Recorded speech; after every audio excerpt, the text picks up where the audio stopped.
Sa makausapa, maayong gabi kanatong tanan. Karong Domingguha, misulod na kita sa Adviento o sa first Sunday of Advent.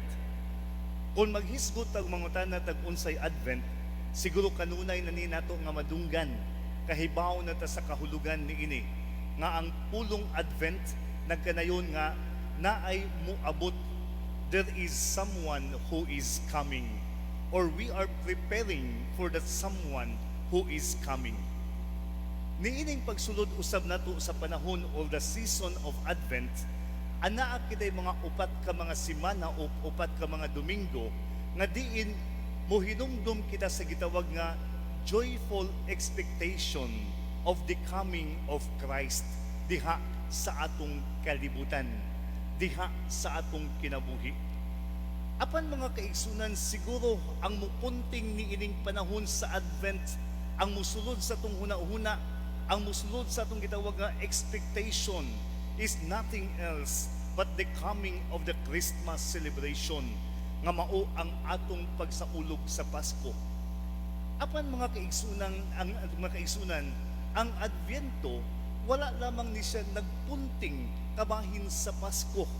Kay nga naman mga kaigsunan, the trajectory of our celebration, o sa mga gitawag nga trajectory, ang gitpakasabot ni ini, nga diin atong tan-awon ngadto sa unahan, nga diin atong gipangandaman, dili ang pagkatao lamang sa Ginoo, dili lamang ang iyang gitawag nga birth or our joyful expectation to celebrate the birth of Christ, but the trajectory of this celebration is but the second coming of Christ, ang gitawag nga Judgment Day. Gani mga kaigsunan, kung atong nadungog diha sa mga pagbasa ug ingon man sa Ebanghelyo mga kaigsunan, ang mga pagbasa mga kaigsunan nag-asoy kanato sa gitawag nga pag-abot sa Ginoo kaniadto.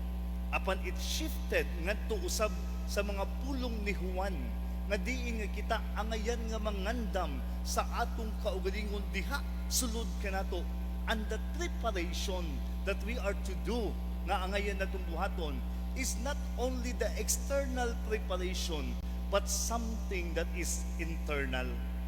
Mga kaigsunan, kung musuroy ta mulakaw tas kadalanan o gani maadto tag mga malls o sa mga tindahan, ang atong makita, ang ato ang gitawag nga makapa-excite nato, atong makita nga makaingon ta nga Christmas season is already in the air. Anaa na siya. Apan dili nato hikalimtan makaigsunan that somehow that these things anaa ri gihapon sa gitawag nga external preparation.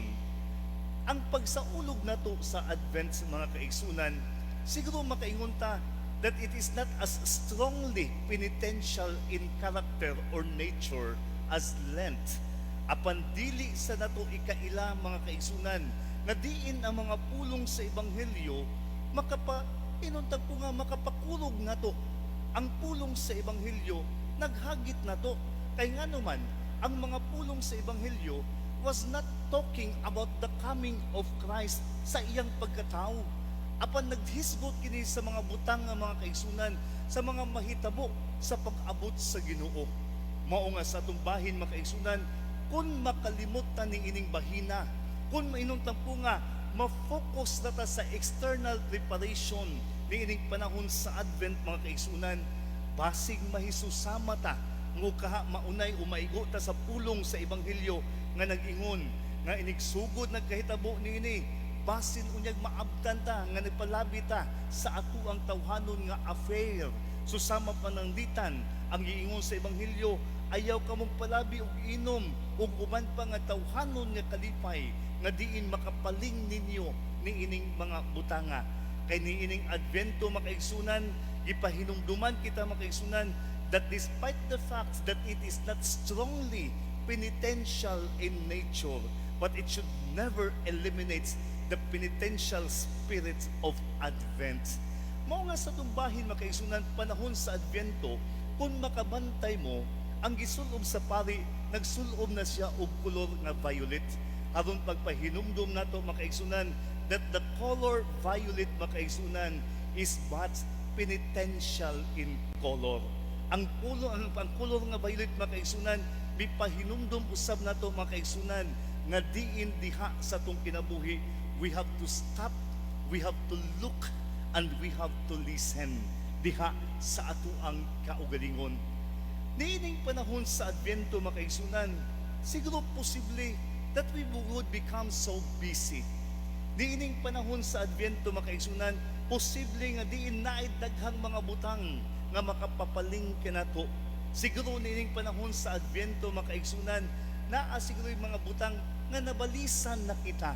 Naa siguro yung mga butang that aside di ang gitawag nga personal concerns, naa sa di yung mga butang nga diin sa kung gigon kanina, we would be excited of so many things, especially sa atong pagtan-aw nini nga hapit na gyud ang Pasko.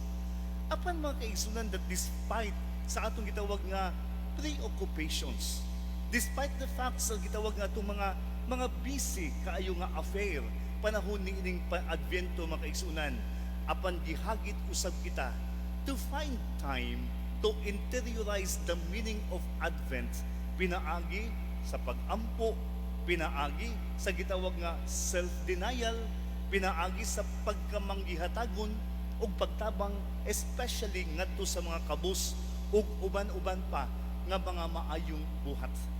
Mao nga pangutana mga kaigsunan, nganong ato maning himuon aron nga kita usab mga kaigsunan makakita ta nga ang kahulugan niining panahon sa Adbyento mga kaigsunan nga diin kini ang kahulugan nini would only find its meaning if we are doing something nga maayo ngadto sa ato ang isig kaingon.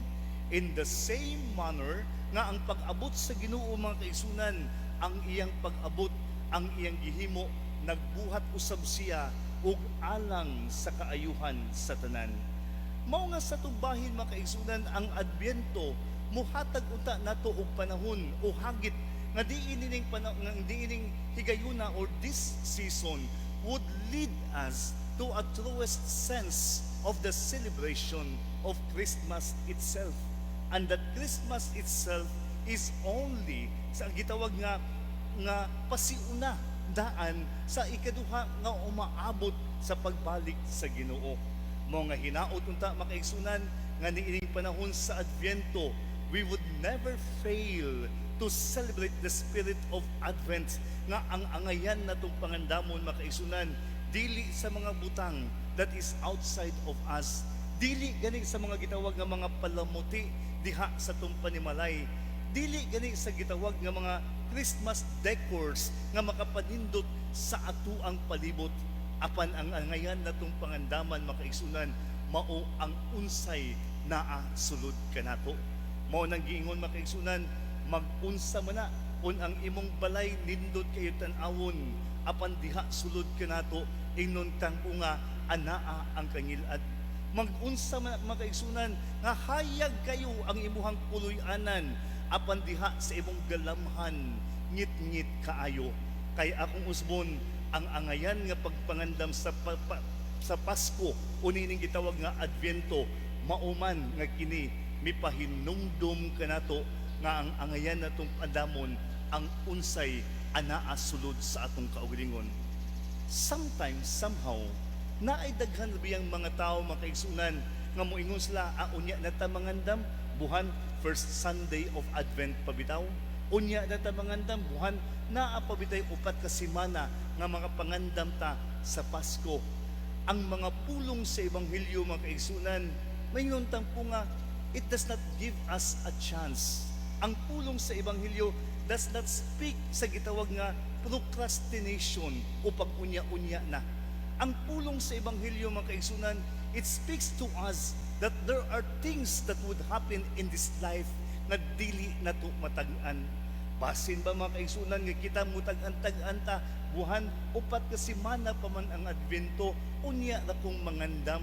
Again, ang pulong sa Ebanghelyo mga kaigsunan, maghatag unta ka na ito gitawag nga sense of urgency, nga ang angayan na itong buhaton mga kaigsunan, there would never be a place or a moment nga moingon ta, unya-unyaon na lang nato ang pagpangandam. Kay again, ang pulong sa Ebanghelyo, mingon siya, pagbantay kamo kanunay, kay wala mo kahibaw kung kanus-an ni mahitabo, but one thing for sure, all these things would happen, of which time and moment you would never know. Mao nga matud pa sa usa ka magsusulat, miingon siya, procrastination is the thief of time, but more so, it is the thief of soul. Ang pag-unya-unya, mga kaigsunan, kawatan sa panahon. Ang pag-unya-unya, mga kaigsunan, muhikaw kanimo sa kahigayunan. Apan ang kuyaw nga hikawan niini, ang kuyaw nga kawaton niini, mao ang imong kalag. Mao nga nining panahon sa Adbyento, gipahinumduman kita nga ang pag-abot sa Ginoo, ang pag-andam niini, dili unya-unya, karon dayon, hinaot paunta. Manindog palihog ang tanan. Dungan kita sa pag-ampo.